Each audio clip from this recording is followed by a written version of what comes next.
Right now, we have an opportunity to build a more resilient Canada, a Canada that's healthier and safer, more inclusive and fair, a Canada that's both greener and more competitive in the global economy of the future, tackling the threat of climate change while creating good jobs for years to come.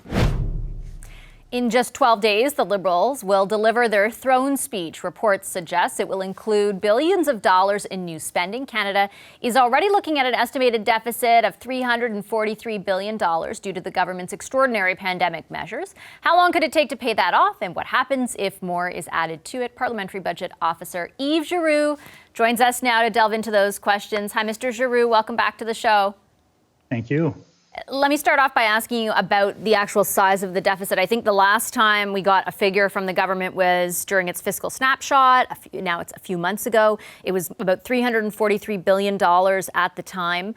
It has since done a lot of things like extend the wage subsidy, the commercial rent program, CERB as well. They anticipate many people will move on to EI even when CERB runs out. Is that figure outdated from your perspective?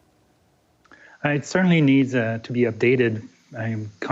Given that what we heard in early July was has since been changed because, as you mentioned, the government has made significant new announcements that are amounting to dozens of billions of dollars.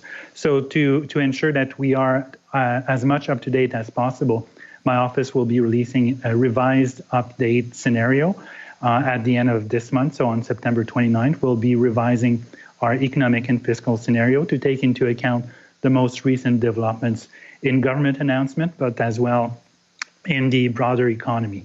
So we're talking, for example, about lower than expected economic growth, things along those lines.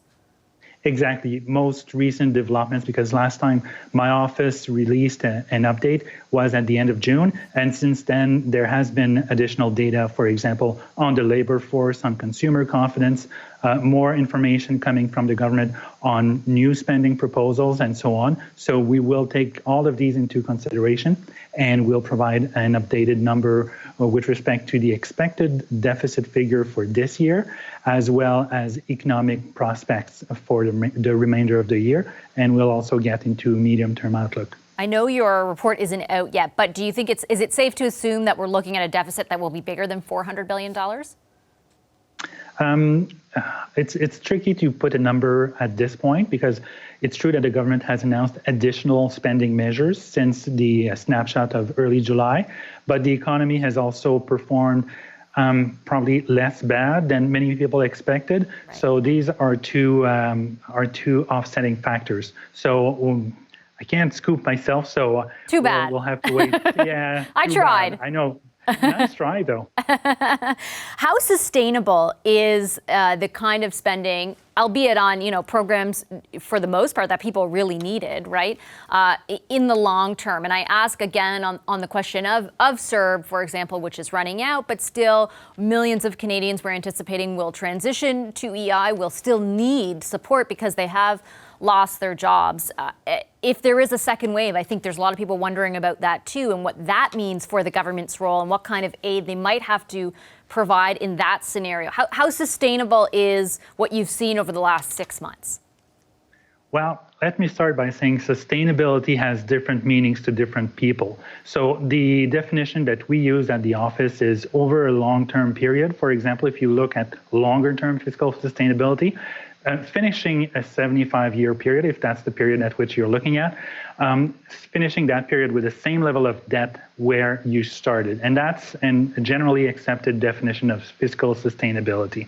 So if we were to have deficits of 15 or 16% for the foreseeable future, of course, the debt to GDP will keep on rising. And at one point, it becomes unsustainable. But definition of unsustainability depends on who you're talking to. If you're talking about the very long term, of course, a blip of a few years in the very long term does not matter that much because it assumes that over time you return to pre-pandemic policies, a much lower level of spending and so on. But if you're looking at making structural changes to the way the government is operating and the level of support it is making, For example, 15-16% deficit levels that would consist of ongoing supports to Canadians would become unsustainable rather rapidly if you're thinking about a longer-term horizon. It's something that has proven to be very difficult in the history of this country, for example, to withdraw government assistance, especially of this magnitude. If you're providing economic support to individuals, businesses or various sectors at that level, 15-16%, you can't go from 15-16% to 2% level of GDP in 1 year. So it has to be gradually declining. And that's also what contributes to making very high level of government deficits unsustainable over the medium to longer term. So if there is a budget during this session, do you think there needs to be some sort of plan, and I'm not saying what the content of that plan is, but some sort of plan to eventually reduce that deficit spending, or the idea of eliminating it at some point? Like, do you hope to see some sort of indicator of that, or do you think that doesn't matter?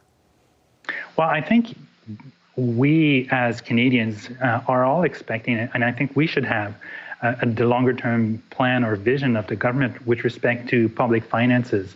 Maybe the government is very content with having high level of spending, but financial markets will probably be looking for what's the plan to finance that high level of spending. And sure, it can be deficit financing for a period of time, but over the longer term, if the government wants to change the nature of government and the level of support that it is providing to Canadians in general, over the long term, if that's what the government wants to do, adjusting upward the level of support provided to Canadians, taxes have to be adjusted in one way. And that's not just me saying that, it's generally accepted that you cannot run big deficits forever. So the government will have to lay out its plan.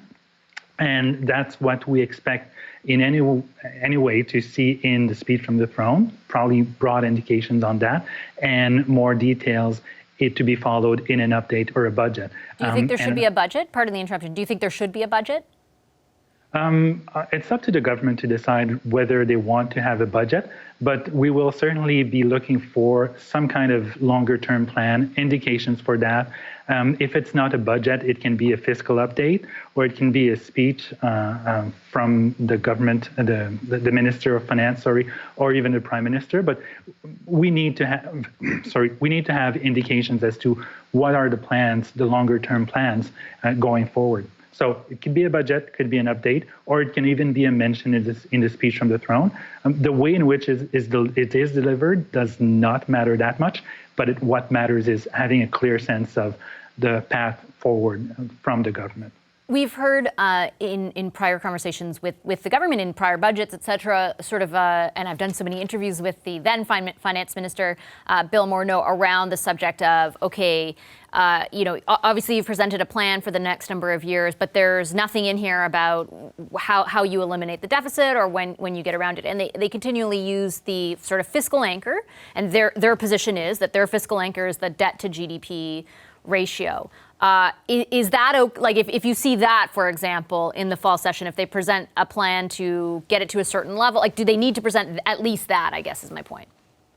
Yeah, I think having a fiscal anchor such as a debt to GDP target that they have in mind is perfectly legitimate. And then it'll be up to parliamentarians to debate whether this is an appropriate anchor, whether it should be higher or lower. Then that'll be up to parliamentarians and also the rest of Canadian society to have an open debate about that. But for the moment, we don't even have that. So it would be beneficial if the government was to lay out what its fiscal anchor will be.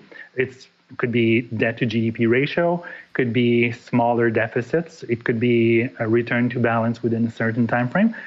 But what matters the most is to have such an anchor so that parliamentarians can have a debate and agree or disagree, and then politics will work its magic. I want to circle back just before I let you go to that question around the initial question around the size of the deficit. The new leader of the Conservative Party, Erin O'Toole, made some comments to the Globe and Mail about the potential for, it might take about 10 years, for example, to eliminate the deficit. That's the sort of frame that he was looking at. I know a lot of things can change in the next little while, and we certainly don't know what the spending requirements will be if there is a second wave, but let's assume things are the way they are right now. What is that timeline? Is that a reasonable timeline? Is it too long, too short? What do you think? Well, whether it's reasonable, too long, too short, I'll leave that to others. The question is it possible? And I think, yes, it is possible. It all depends on the choices that such a government would make. So it can happen in 10 years. There's no doubt about that, assuming that such a government would make the choices to get there. But it's not impossible. Whether it's desirable, feasible, yes, but desirable, reasonable or not, again, that's up for debate. And I'll let others who are in the political realm debate that. But is it possible? Yes, it certainly is possible. Possible, you say, based on, like the government would have to make certain choices. What is the magnitude of those choices? Would they have to, for example, choose to cut spending drastically, do you think, based on the size of the deficit right now? Or could it be done in a more moderate way? Well, it depends on economic growth over that 10-year period, obviously. So if we return to pre-pandemic levels of growth, I think it's something that can be done by withdrawing the supports that have been introduced since mid-March, which were presented as temporary supports. So if these temporary supports are indeed temporary, we have a return to pre-pandemic growth levels. It is possible to return to much smaller deficits or even balanced budget with some of the right choices with respect to spending, maybe tweaking some taxes. But the variety of instruments at the disposal of the government is impressive, and they can make a variety of choices when it comes to getting to balanced budgets. Yeah, but again, it's all a matter of choices, and these choices are up for parliamentarians to make. Okay, Mr. Giroux, I'll leave it there. Thank you very much for your time this evening. Appreciate it. My pleasure. Hi, I'm Vashi Capellos, host of Power in Politics. See more of our show by subscribing to the CBC News channel or click the link for another video.